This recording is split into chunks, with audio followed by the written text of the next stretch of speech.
It is not uncommon to hear the older generation complain about how the younger generation lack respect, lack creativity, and lack values. And even sometimes it's exaggerated that the older generations did very well in school. I'm sure everybody's parents told them that they were excellent students at school. But the truth is that every generation has its own unique characteristics, and every generation from Gen Y all the way to Gen Alpha, name it, all have their own unique values. And so this video is simply pointing out some values that I believe are timeless. And of course, many other scholars, such as Abrahamson, believe that they're timeless as well. As I mentioned in my past video on family values, society is shaped by families. And of course, nowadays we have a lot of issues in society which were a result of values not being instilled in people in the families they came from. Of course, we have the problem of absent dads. We have problems of broken adults. And some of these absent dads, maybe those dads who are absent by their own choice, might be because in the families they were raised, they were not taught things such as respect, responsibility, etc. So they get a woman pregnant and just disappear. So it is not surprising when you find this pattern being replicated in families, generation after generation.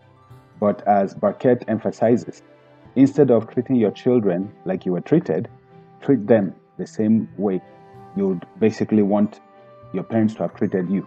In other words, you would basically result in creating better people, better kids, and hopefully changing society for the better.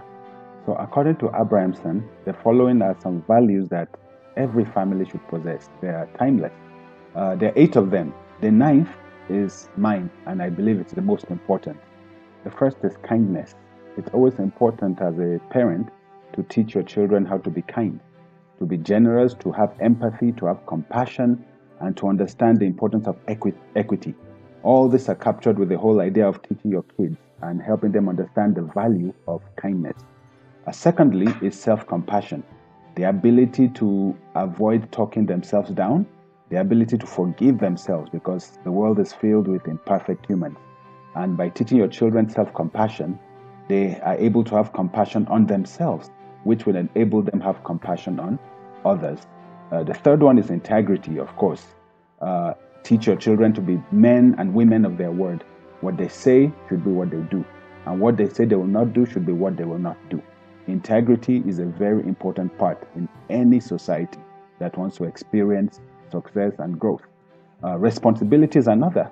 Teach your children how to take responsibility, from teaching them how to clean up their room, to doing housework, to cleaning at home.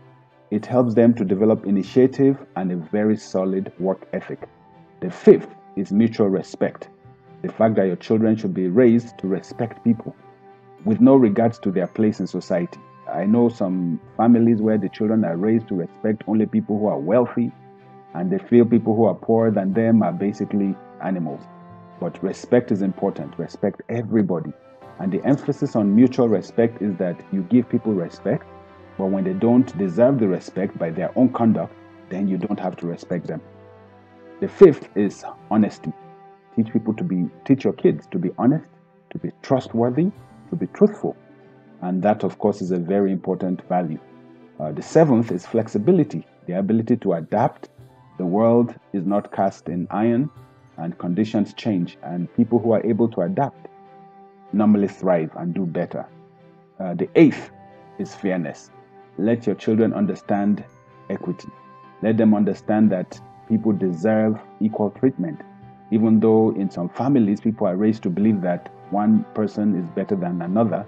But instill in your children that every human is equal, especially in the eyes of God. And that is important. Mine, number 9, is the emphasis on godliness. Teach your children godly values. If you don't subscribe even to a religion, that might be your choice. But being godly is very important in everyday life, because by placing emphasis on godliness, teaching your family the value of believing in God, in understanding that God has certain demands that He has placed on humans and certain obligations that humans have to their fellow humans, really does enhance people's quality of life. In fact, I believe godliness is the most important quality. If you have godliness as a key value in your family, you cover all the other 8 ones I mentioned. So go for it. I am sure you've noticed in your life and your interaction with people that certain people from certain families stand out, and they're unique, their abilities, their character, and the way they carry themselves. And obviously, this is due to the family values that their family possess and that has been instilled in them. So, for you to stand out, to make a difference in society, I believe having the right family values will really set you ahead and set you apart from everybody else.